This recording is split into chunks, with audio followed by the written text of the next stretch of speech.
오늘 함께 묵상할 하나님의 말씀은 에베소서 4장 17절부터 32절까지입니다. 그러므로 내가 이것을 말하며 주 안에서 증언하노니 이제부터 너희는 이방인이 그 마음에 허망한 것으로 행함같이 행하지 말라. 바울은 온전한 성도들의 모습을 4장 12절에서 봉사의 일들도 하고 또 그리스도의 몸, 곧 교회도 아름다운 교회로 세우는데 헌신하는 성도가 되는 것, 그를 온전한 성도라고 소개해 주었습니다. 이어서 바울은 예수님께서 성도들로 하여금 온전한 성도들이 되게 하시려고 성도들 중에 어떤 이들에게 가르치는 은사를 주셨다고 하였습니다.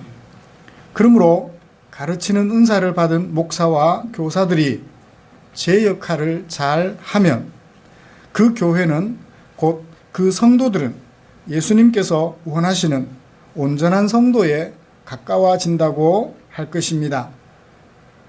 오늘날 성도들이 온전한 성도들로 세워지지 않았다면 그것은 전적으로 예수님으로부터 가르치는 은사를 받은 목사와 교사들이 제 역할을 하지 못한 결과라고 할 것입니다. 이런 면에서 저는 지난 한 주간 동안 마음에 엄청난 부담을 안고 지냈습니다. 우리 교회, 아니 우리 성도들은 예수님께서 기대하시는 온전한 성도들이 되었을까? 어디 내놓아도 흠잡을 데 없는 온전한 성도들이 되셨을까? 그렇지 못하다면 바울 사도께서 그것은 전적으로 저의 책임이라고 질책해 주셨기 때문입니다.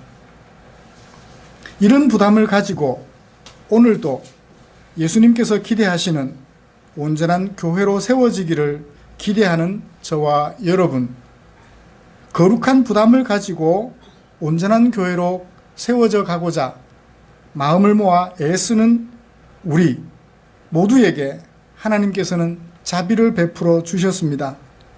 감사하는 마음으로 이곳에 함께 모여 예배하게 해 주셨기 때문입니다. 그리고 온전한 교회가 되고자 하는 우리에게 필요한 교훈의 말씀을 주셨기 때문입니다. 하나님께서 오늘 우리를 위하여 주신 말씀은 에베소서 4장 17절부터 32절까지 말씀입니다. 저는 이 본문을 가지고 에베소 교회의 문제점이라는 제목으로 설교하고자 합니다. 말씀 나누는 중에 하나님의 크신 은혜를 기대해 봅니다. 이제 궁금해지는 것은 그러면 당시 에베소 교회는 과연 어떤 문제를 가지고 있었을까 하는 것입니다. 바울이 AD 약 52년경 2차 전도 여행을 하면서 에베소를 지나게 되었고 그곳에 복음을 전하여 하나님의 백성으로 세웠습니다. 그곳에 3년이나 머물며 훈계를 하여 하나님의 백성으로 살아가도록 힘썼죠. 그리고 지금 에베소서 4장, 에베소서를 기록하고 있는 AD 약 62년경 8, 9년, 10여 년의 세월이 지났습니다. 그 지난 시간 동안 에베소 교회는 더욱 아름다운 교회로 성장해 있어야 되는데 그러지를 못했던 것 같아요. 그래서 에베소 교회에 대하여 들려오는 소식을 마음속에 새겨보던 바울이 못내 아쉬워서 로마에 구금되어 있으면서 에베소서를 써서 그들에게 보내주어 설교를 대신하는 편지를 그들에게 보내주어 읽게 하려고 했던 것이죠. 그 에베소 교회 바울의 마음을 아프게 했던 문제점, 그것은 무엇일까 궁금해집니다. 어떤 문제를 가지고 있었기에 온전한 교회가 될 것을 권면했을까요? 오늘 우리가 함께 읽은 말씀에서 바울은 에베소 교회의 현실을 매우 치밀하게 분석하였습니다. 그리고 그 대책까지 치밀하게 제시해 주셨습니다. 설교 전개 타입은 짝을 이루는 수미상괄식, 교차대꾸법의 형식을 빌려서 전개하고 있는데요. 17절을 보시면 바울이 명령을 해요. 너희는 뭐 같이 행하지 말라. 그렇게 말을 했죠. 뭐 같이 행하지 말라. 뭐 같이 행하지 말라 했나요? 이방인 같이. 이방인은 어떻게 행하는 사람들인가요? 그 마음에 허망한 것으로 행하는 이방인 같이 행하지 말라. 그렇게 말을 했어요. 이것과 짝을 이루는 것이 22절부터 24절까지입니다. 여기서 바울은 뭐라고 하나요? 너희는 옛사람을 벗어버려라. 그리고 뭐하라? 새사람을 입어라. 옛사람을 벗어버려라. 그러니까 이방인과 같이 살던 옛날의 그 모습을 버려라. 이제 하나님의 백성으로서 새사람다운 모습을 살아라. 그렇게 얘기를 하고 있죠. 그러므로 17절과 22절부터 24절까지는 짝을 이루고 있다고 볼 수 있겠습니다. 허망한 것을 쫓아 행하는 이방인과 같이 살지 말라. 옛날 사람의 모습을 벗어버려라. 라고 얘기를 하고 있죠. 그리고 난 다음에 18절부터 21절까지 말씀에서는 왜 이방인들이 살아가는 생활 방식을 벗어버려야 하는지 그 이유를 두 가지로 짝을 이루어서 설명해 주고 있어요. 그래서 그 이유를 자세히 소개해 주고 있습니다. 그리고 마지막으로 25절부터 32절까지 말씀에서는 벗어버려야 할 옛사람, 허망한 것을 쫓아 행하는 이방인의 삶, 그것을 제시하면서 구체적으로 제시하면서 모두 몇 가지? 7가지를 구체적으로 제시하면서 그렇게 살지 말라 얘기를 하고 있는 거예요. 이런 본문을 가지고 저는 두 가지로 설교하려고 합니다. 하나는 에베소 교회의 문제점으로서 아직도 고수하고 있는 옛날 삶의 방식, 하나님을 알지 못하는 사람들, 에베소 성도들이 그때 살았던 그 삶의 방식을 아직도 고수하고 있는데 그 삶의 방식이 무엇인가? 지금 바울의 마음을 안타깝게 하는 에베소 교회의 현재 모습 살펴볼 것이고요. 다른 하나는 왜 그 삶을 포기하고 새로운 삶의 방식을 추구해야 하는지 이유를 살펴보면서 오늘 설교를 마무리하려고 합니다. 먼저 에베소 교회의 문제점을 자세히 짚어보도록 하죠. 17절과 22절부터 24절, 그리고 구체적으로 25절부터 32절까지 살펴보면 에베소 교회의 문제점을 우리는 충분히 찾아볼 수 있겠습니다. 그들은 바울이 3년 동안 머물면서 전해준 복음을 들었던 사람들이에요. 하나님의 백성이 얼마나 가치 있는 것이며 하나님에게서 받은 그 신령한 복이 얼마나 소중한 것인지, 천하를 주고도 살 수 없는 것이다 라는 것을 잘 소개해 주었습니다. 그래서 예수님에 대하여, 하나님에 대하여, 성령님에 대하여 잘 들어서 알고 있었습니다. 하나님으로부터 받은 구원의 복이 얼마나 존귀하여 아름다운 것인지 들었을 것입니다. 그리고 하나님의 백성으로서 살아야 할 새로운 삶의 방식에 대해서도 충분히 들었을 것입니다. 사도행전 20장 31절을 보면 3년 동안 바울이 거기 머물면서 그들에게 훈계하였다 라고 말씀하고 있기 때문입니다. 여러분, 3년이라는 시간은 결코 짧은 시간이 아닙니다. 그 시간 동안 그들에게 집중적으로 가르쳐 주었다고 얘기를 했습니다. 그런데 세월이 7, 8년, 8, 9년, 10여 년의 세월이 흘렀습니다. 10살이나 더 먹었으면 더 성숙해져 있어야죠. 그런데 그들의 모습은 어떠했습니까? 4장 17절을 보셔요. 내가 이것을 말하며 주 안에서 증언하노니. 이제부터는 제발 너희는 그렇게 살지 말라. 그렇게 살지 말라. 이제부터는 그렇게 살지 말라. 언제부터? 이제부터. 과거 10년은 잊어버리고, 과거 10년은 어쩔 수 없다 하더라도 이제부터라도 그렇게 살지 말라. 에베소 교회에 이런 문제점이 없는데 바울이 높아심에서 그랬을까요? 그럴 수도 있겠죠. 높아심에서 그럴 수도 있겠죠. 그러나 이제부터라는 이런 부사를 살펴보면 지금까지 어떻게 살아왔다? 그죠? 행하지 말아야 될 삶을 살아왔다는 거예요. 자기가 떠나고 거기 3년 동안 머물렀다 했으니까 52년에 3차 전도 여행을 출발해서 빙 돌아서 북쪽으로 올라갔다가 남쪽으로 내려와서 예루살렘으로 다시 돌아오기까지 3년의 세월이 걸리는데요. 에베소에 언제 들렀는지 정확하게 알 수는 없습니다만 3년을 머물렀다 하면 52년도에 출발해서 3년을 머물렀다 하면 55년, 이 편지를 쓸 때가 61, 2년, 그렇다면 7, 8년, 지난 7, 8년의 세월은 허송세월 했다 하고 이제부터라도 그렇게 살지 말라라고 얘기를 합니다. 어떻게 살지 말라? 이방인 같이 살지 말라. 이방인들의 삶을 뭐라고 얘기를 하나요? 그 마음에 허망한 것으로 행한다. 그 마음에 허망한 것으로 행한다. 뭔지 잘 모르겠어요. 이따가 또 부연해서 계속 설명해 주고 있으니까 그 마음에 허망한 것으로 행하는 것이 무엇인지 살펴보십시다. 22절을 보실까요? 너희는 유혹의 욕심을 따라 썩어져가는 구습을 따르는 옛사람을 벗어버리고. 자, 벗는다는 것은 어떤 의미인가요? 입었던 것을 벗는다. 옷 입고 벗는 것을 얘기를 하는 거잖아요. 옷 입고 벗는 것을 무엇에다가 비유했나요?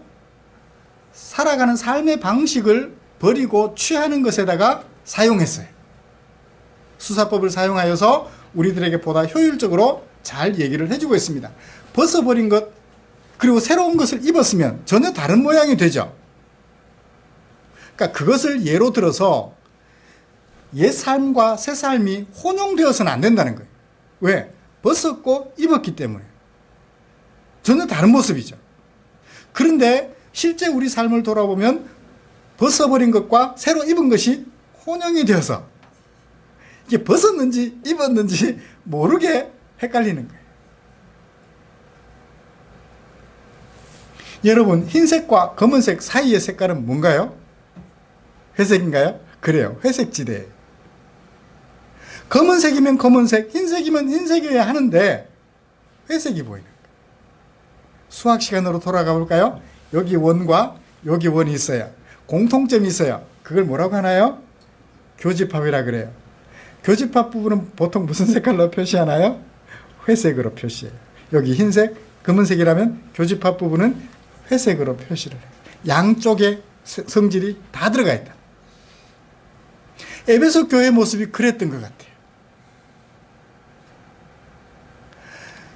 예수님을 몰랐을 때, 하나님을 몰랐을 때 이방인으로 살았던 그 모습과 하나님을 알고 나서 하나님의 백성으로 사는 모습이 중간에 혼돈이 일어나는데 거의 대다수의 성도들이 그렇게 살았던 것 같아요.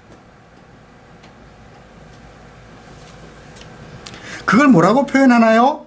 유혹의 욕심을 따라 썩어져가는 구습을 따라 사는 삶. 자, 유혹의 욕심을 따라 썩어져가는 구습을 따르는 이 전체가 뭔가요? 옛사람을 수식해주는 형용사예요. 형용절이에요. 그렇죠? 옛사람. 어떤 사람? 유혹의 욕심을 따라 유혹하는 욕심. 뭔가 나를 유혹해요. 그 유혹이 뭐 때문에 생기나요? 내 안에 욕심 때문에 생기잖아요. 예를 들어서 제가 결혼해서 아내가 있습니다. 예쁜 여자가 옆으로 지나갑니다. 눈이 돌아가요. 제 마음속에 무슨 생각이 들어있나요? 욕심이 있는 거예요. 그 욕심을 따라서 유혹에 넘어가면 뭐예요? 그 삶이 되는 거예요. 옛사람의 모습이 되는 거예요. 그 욕심을 가지기는 했지만 욕심을 따라 마음을 움직이지 않았어요. 눈은 돌아갔지만 다시 눈을 제자리로 돌려요. 아내를 향하여 돌립니다. 그럼 어떻게 되나요? 따라 살지는 않았죠. 욕심에 잠시 이끌리기는 했지만 그렇게 따라가지는 않았죠. 여기 옛사람은 어떤 모습? 유혹에 이끌려 욕심이 이끄는 대로 유혹에 이끌려서 그렇게 살아버리는 것, 그렇게 살게 되는 것.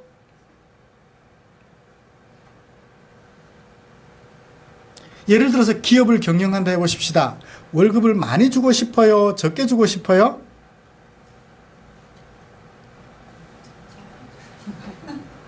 적게 주고 싶죠.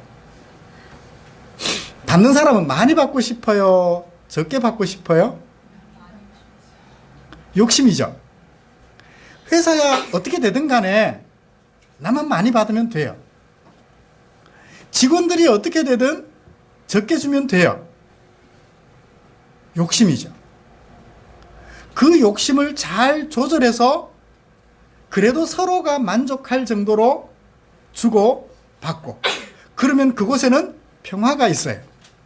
근데 끝까지 욕심에 이끌려 적게 주고 많이 받으려 하면 그곳에는 가스통이 붉은 띠를 맨 채 그 자리에 찾아오는 거예요.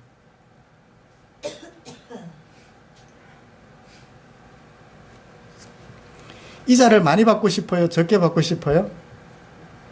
할 수 있으면 이자를 적게 주고 싶어요? 많이 주고 싶어요? 똑같아요. 욕심. 집세를 많이 받고 싶어요? 적게 받고 싶어요? 집세를 적게 주고 싶어요? 많이 주고 싶어요? 욕심이죠. 그것이 상호간에 이해가 되어져서, 아, 우리 집 주인은 어떻게 세를 나를 배려해서 최대한 줄여주셨구나. 주는 사람은 그렇게 생각하고, 받는 사람은 내가 당신을 생각하여 이렇게 내 수익을 생각하면 더 많이 받아야 되겠지만, 옆집 생각하고 비교해서 많이 받아야 되겠지만 단돈 10,000원이라도 줄여드리겠습니다. 그래서 함께 마음이 합해지면 세를 살아도 기분 좋게 살고, 세를 줘도 기분 좋게 주고 행복하게 되는. 욕심을 쫓아 살게 되면 어떻게 돼요? 덜 주고 싶고 더 많이 받고 싶고. 그렇게 해서 살아가는, 그걸 뭐라고 그러나요? 옛사람이라 그래요. 그걸 뭐라고 그래요? 17절에서는 허망한 것을 쫓아 행하는 이방인의 삶이라고 얘기를 해요. 그렇게 더 받으면 뭐 하나요? 그렇게 더 주면 뭐 하나요? 덜 주면 뭐 하나요? 허망한 것들이라는 거예요.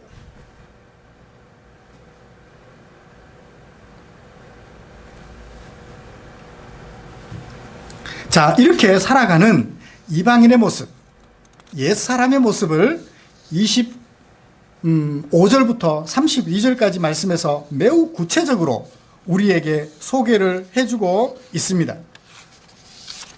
자, 7가지로 소개해주고 있는데요. 사람들은, 이방인, 하나님을 알지 못하는 사람들은 어떻게 생각하고 살아가나요? 이웃과 더불어 참된 것을 말해야 되는데 사실은 어떻게 말해요? 자꾸만 거짓을 말해요. 내 집 앞에 있는 쓰레기 옆집으로 밀어놓고 나는 안 그런 것처럼, 바람이 그런 것처럼 거짓말을 하게 돼요. 그들은 여전히, 이방인들은, 하나님을 알지 못하는 사람들은 여전히 이웃에게 거짓을 말합니다. 분을 내요. 분을 내는 것 나쁘다고 말할 수 없어요. 좋은 것도 있으니까. 분을 내되 어떻게 분내지 마라? 오래도록 분내지 마라. 왜요? 그 분내는 기간이 오래되면 중간에 뭐가 틈이 타요? 마귀가 틈을 타요. 그래서 뭐를 하게 돼요? 죄를 짓게 돼요. 오해가 생겨나고, 오해가 생겨나면 죄가 돼요. 분을 내는 것 자체를 나쁘다 할 수는 없지만, 분을 내는 기간이 오래되면 오해가 일어나고 그 오해 사이에 마귀가 틈을 타서 오해를 뭐로 만들어서 작은 눈덩이로 만들어서 죄를 짓게 만든다고 나중에. 그러므로 어떻게 하라? 해가 지기 전에, 오전이든 오후든 분을 냈다면 해가 지기 전에 빨리 풀어서 뭐하라? 화해하라. 근데 이방인들의 삶은 화해하기 싫어요. 내가 잘못한 게 뭔데? 내가 부족한 게 뭔데?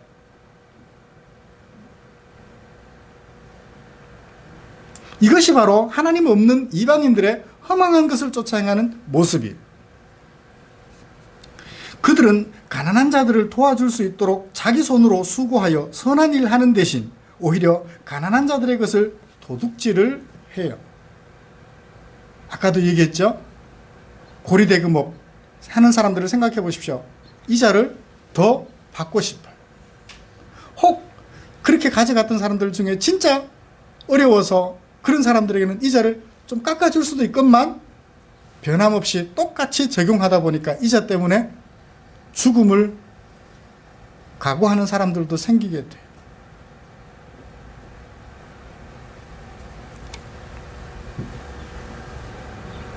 직접적으로 도둑질은 하지 않았지만 줘야 될 것을 주지 않으면 그게 도둑질이죠. 받아야 될 것을 받지 않는 것은 도둑질이 아니에요. 줘야 될 것을 주지 않는 것은 도둑질이라. 받아야 될 것 이상의 받는 것을 이상의 것을 받으면 그것도 도둑질이. 그들은 듣는 자들을 힘들게 하는, 듣는 자들의 마음을 아프게 하는, 듣는 자들의 마음을 콕콕 쑤셔놓는, 바늘로 찌르는 것 같은 그런 아픈 말들을 자주 입 밖에 내놓아요. 이것이 유혹의 욕심을 따라 살아가는 옛사람의 모습입니다. 구원의 날까지 우리가 하나님의 백성이라고 보증해 주신 성령 하나님을 근심하게 만들어요. 야, 그거 아니야 라고 성령 하나님께서 말씀해 주시는데 우리는 나는 그렇게 살래요. 하나님을 근심하게 하는 거죠. 그들은 악독과 노함과 분냄과 떠드는 것과 비방하는 것을 일하는 것처럼 해요. 적당히 하는 것이 아니라 부지런히 일하는 것처럼 해요.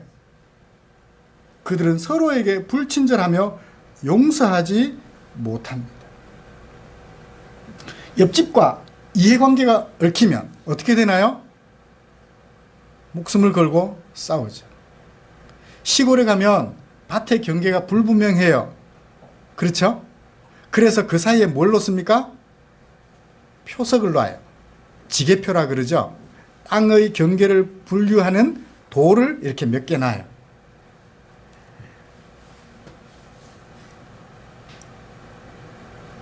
할 수 있으면 지게표 가까이까지 내가 가서 땅을 기경하면 어떻게 돼요? 옆집은 불안해요. 혹시 어제 이 집에서 지게표를 내 땅 쪽으로 조금 더 옮겨놓은 거 아닐까? 그렇게 서로 의심하기 시작하면 이건 말로 못하는 불화가 조성이 되죠. 이것이 하나님 없는 이방인들의 삶의 모습, 벗어버려야 할 옛사람의 모습. 에베소 교회 성도들에게 이런 모습이 있었다 없었다? 있었다는 거예요.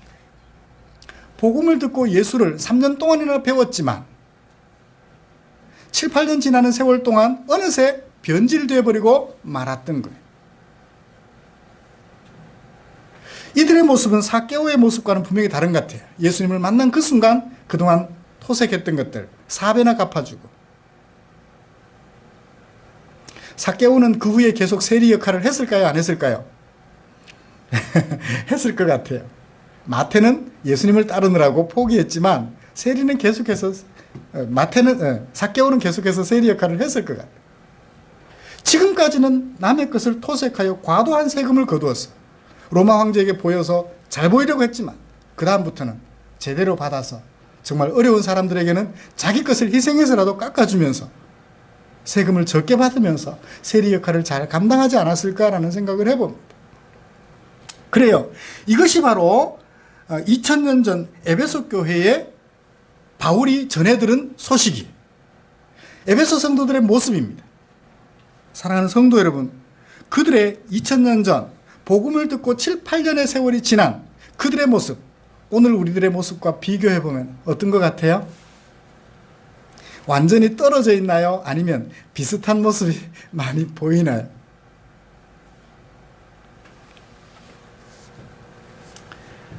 저의 경우를 예로 들어보면 간혹 그게 불쑥불쑥 드러나서 깜짝깜짝 놀래요.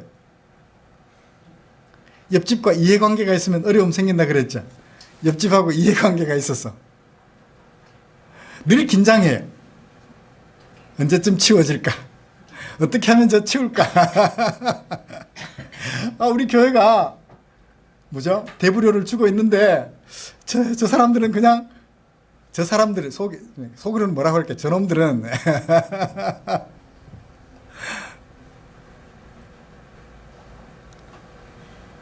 좋지 않은 생각들이 순간순간 지나가는. 그러다가 그래서는 안 되지. 그건 아니야. 저 안에 그러하다면 여러분들은 저보다 낫겠죠?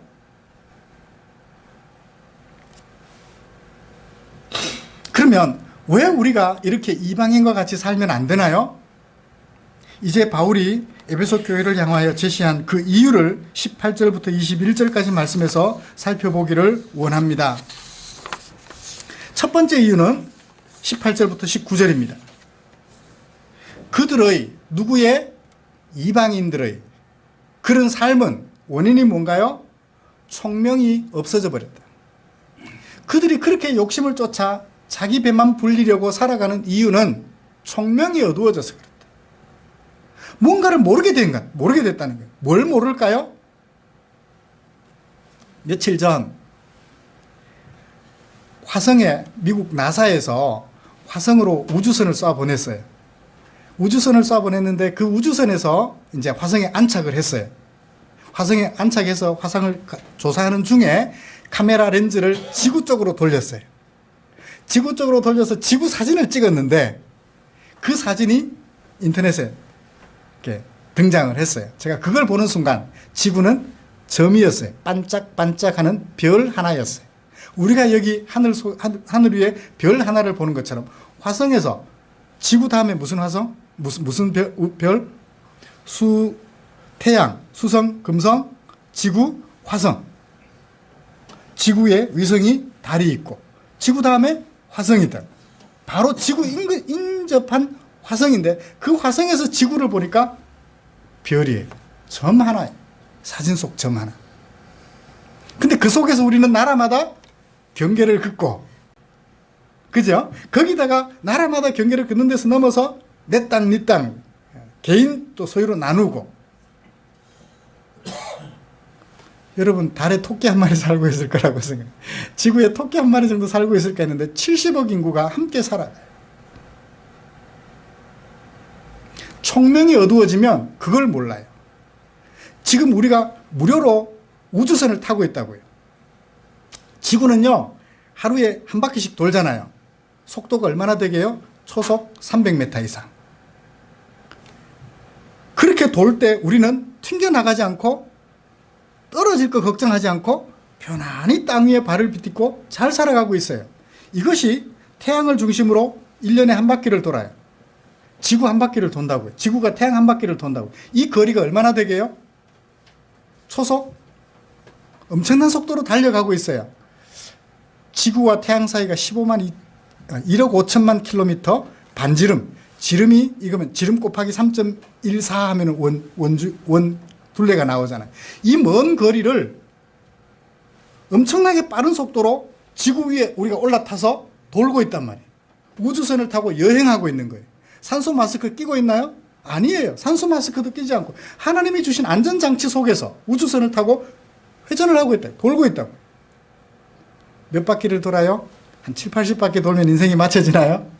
이제 우주선에서 내려야 돼. 그래요. 총명이 조금만 있으면 그런 것들을 알아서 겸손해져요. 그런데 총명이 없어지니까 겸손해지지 못하고 끝까지 욕심을 부리는. 그들은 왜 그렇게 됐나요? 그들 가운데 무지함 때문에 그렇다. 뭔가 알지 못해서 그렇다. 아는 것처럼 생각하고 살아가는데 아는 것이 없다는 거예요. 그들은 왜 그렇게 됐나요? 그들은 감각 없는 자가 되었다. 감각 없는 자 어떤 자예요? 신경이 마비가 된 사람들이죠. 마비가 돼서 느낌이 없는 사람들. 그걸 한마디로 뭐라고 말했나요? 18절 하반절 하나님의 생명에서 떠나 있는 사람. 하나님을 몰라서 그렇다는 거예요. 자, 왜 예수님을 알기 전에는 사람들이 그렇게 욕심을 쫓아서 자기 앞가림만 하려고 하고 목숨 걸고 자기 것을 지키려면 살아가나요? 죽는 한이 있더라도 그거 붙잡아야 돼요. 죽을 것 같으면 그걸 놔야 되는데 죽는 줄 알면서도 그걸 못 놔요. 그러다 결국 죽어버리죠. 하나님의 생명에서 떠나 있기 때문에 총명이 어두워지고 무지하고 감각이 없는 자라서 그렇게 살아간다라는 얘기예요. 자, 두 번째 이유는 뭔가요? 20절부터 21절까지. 내가 너희들에게 그렇게 가르치지 않았잖니. 너희는 그리스도를 그같이 누구에게 배우지 않았어요? 내게 배우지 않았다. 진리가 예수 안에 있는 것 같이 너희가 참으로 그에게서 듣고 예수님에게서 듣고 또한 그 안에서 가르침을 받았지 않느냐. 하나님의 말씀으로 가르침을 받았는데 어찌 세상 사람들이 가르쳐준 대로 살아가고 있느냐. 어떻게 하면 돈 잘 벌 것인가. 어떻게 하면 장학금을 받을 것인가. 컨닝하는 방법. 그죠? 컨닝하는 방법. 세금 포탈하는 방법. 기가 막히게 편법을 쓰죠. 어떻게 하면 아들 군대를 면제시킬 수 있는가. 기가 막힌 방법들 사용합니다. 어떻게 하면 아파트를 위장 전입을 해가지고 아파트 추첨권을 받아서 수익을 많이 남길 것인가. 머리가 돌아가는 게 그런 데 돌아가요. 그러니까 장관 후보자들 뽑아보니까 전부 위장 전입 전문가들이에요. 머리가 그런 데만 돌아가요. 실컷 공부시켜놨더니 국가에서 돈 들여서 무상급식 해가며 공부시켜놨더니 머리가 그런 데로만 돌아가요.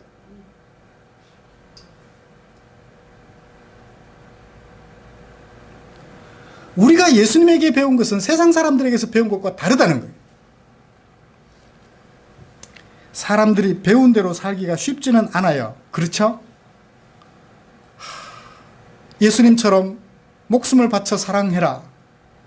아내들아, 남편들아, 아내를 사랑하되 그리스도께서 교회를 위하여 목숨 내어주신 같이 사랑해라. 쉽지는 않아요. 그죠? 배운 대로 살기가 쉽지는 않습니다. 그런데 여러분, 왜 배우나요? 그렇게 살려고 배우죠. 그렇다면 우리가 예수를 믿고 하나님의 백성이 되어 하나님의 말씀으로 배우는 이유는 뭔가요? 어렵지만 그렇게 살아보려고 배우는 것 아닐까요? 그런데 힘써보려는 생각조차도 하지 않는다면, 그래서 바울의 마음을 아프게 했다면, 그래서 편지를 쓰는 하나님의 마음을 아프게 했다면 우리는 다시 한번 생각해 보아야 한다는 것입니다. 말씀을 마치겠습니다. 사랑하는 성도 여러분, 바울이 에베소 교회에 대하여 들은 소식 중에 안타까운 것은 무엇이었습니까? 예수님을 믿기 전에 살던 이방인의 생활 방식을 여전히 고수하고 있다는 거예요. 교회 와서 예배는 드리는데 삶의 방식은 여전히 옛날 방식. 하나님을 알지 못했을 때 욕심을 쫓아서 살았던 그 생활 방식 그대로 고수하고 있더라는 거예요. 바울은 이런 안타까운 소식을 들은 다음 편지를 써서 그렇게 살지 말도록 제시하여 주었습니다. 그리고 그 이유까지 분명하게 제시해 줬습니다. 하나님의 생명 안에 있는 사람들이 아니냐. 내가 너희들에게 하나님의 말씀으로 가르쳤지 세상 삶의 원리를 가르친 것이 아니지 않느냐라고 제시해 주었습니다. 그러므로 우리는 서로 지체이니 서로 간에 무엇을 말해요? 진실을 말해요. 7가지 제시해 준 것. 우리는 마귀에게 지지 않기 위하여 분을 내더라도 하루빨리 해가 지기 전에 그날 화해하십시오. 3일 4일 미루면 오해가 눈덩이처럼 커져서 미워하게 되고 문제가 돼요. 하루라도 빨리 문제를 해결하십시오. 분 내는 것은 할 수 있습니다. 분 내는 것 자체를 나쁘다고 말하기는 어려울 것 같아요. 왜? 내 생각하고 다르니까 분을 낼 수 있죠. 그렇죠? 가난한 자들을 구제하기 위하여 선한 일을 열심히 하십시오. 수입이 적더라도 착하고 진실되게 열심히 하십시오. 1,000원 구제하면 어떻습니까? 꼭 10,000원 구제를 해야 되나요? 부정한 방법을 동원해서 10,000원 수익을 얻어서 10,000원으로 구제하려고요? 아닙니다. 1,000원을 구제하더라도, 그래서 1,000원밖에 수입이 없어서 1,000원을 구제하더라도 그 1,000원을 위해 진실되고 성실하게 일하자는 거죠. 마음을 아프게 하는 더러운 말보다는 은혜를 끼치고 감동을 주는 좋은 말들을 해 가십시다. 우리를 하나님의 백성이라고 보증해 주신 성령 하나님의 마음 어색하게 하지 않는 우리가 되었으면 좋겠습니다. 악독과 분냄과 노함과 떠드는 것, 비방하는 것은 가능하면 우리 입에 담지 말았으면 좋겠어요. 하다가도 꿈찔거리면서 내가 왜 이러고 있지? 자신을 돌아보게 되기를 바랍니다. 서로 친절하게 대해 주시지요. 불쌍하게 여겨주시지요. 할 수만 있으면 용서해 주도록 하십시다. 그래서 곡식이 연걸어가는 것처럼 날마다 온전한 성도로 세워져서 문제점이 최소화되어지는 온전한 교회로 세워져가는 저와 여러분들 되시기를 주님의 이름으로 축복합니다. 기도하겠습니다.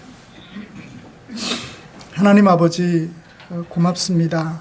우리를 사랑하여 자비를 베풀어 주셔서 오늘도 나와 예배 드릴 때 너희들의 예배를 받을 수 없다 말씀하지 않으시고 우리의 예배를 기쁨으로 받아주시며 우리가 살아야 될 새로운 삶에 대하여 또다시 교훈해 주시니 감사합니다.